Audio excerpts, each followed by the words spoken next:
Ho aminareo ry havana ny fahasoavana sy ny fiadanany Jesoa Kristy Tompontsika. Amen. Fiadanana manafaka. Fiadanana manafaka.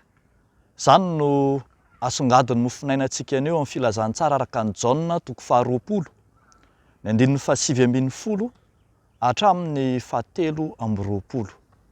Vakintsika amin'ny anaran'ny Tompo manao hoe: ary rehefa hariva ilay andro voalohany amin'ny herinandro, raha voarindrina ny varavaran'izay niangonan'ny mpianatra no ny fahatahoran'ny jiosy, dia tonga Jesoa ka nitsangana teo afovoany dia nanao taminy hoe: fiadanana ho anareo.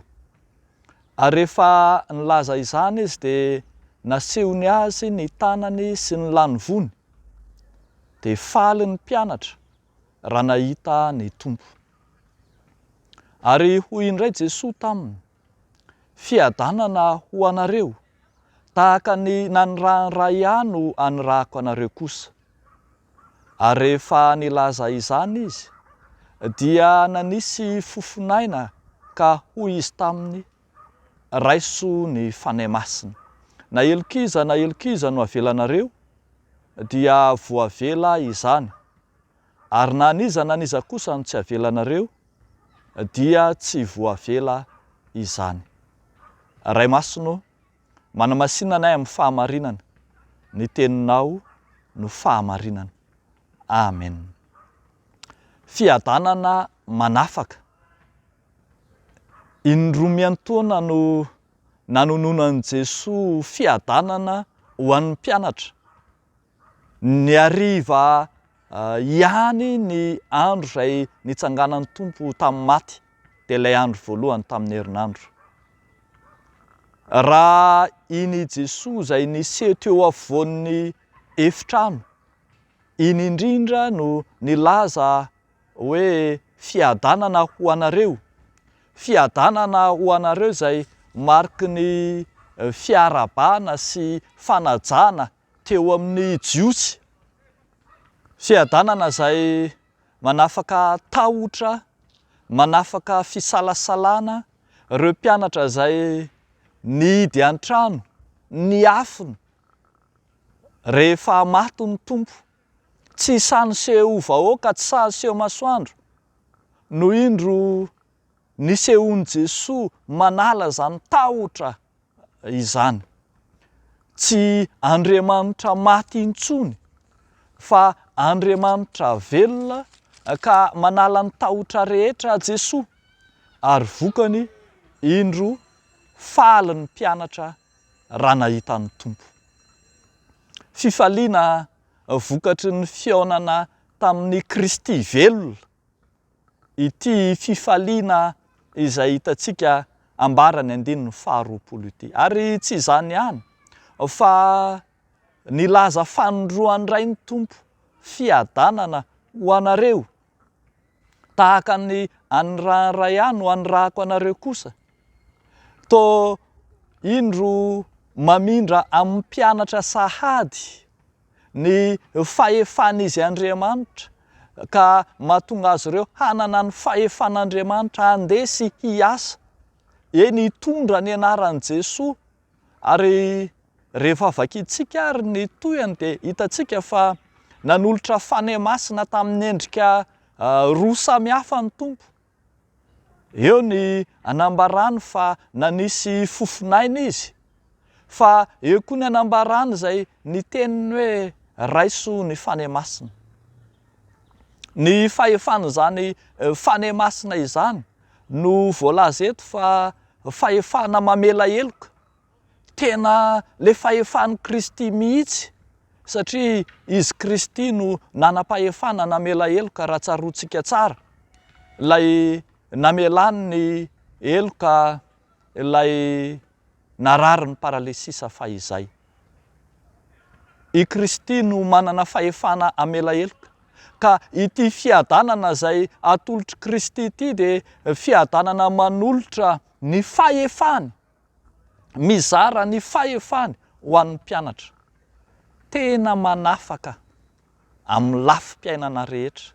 arak'izany lay fisehoan'i Jesosy velona tamin'ireo mpianatra ireo.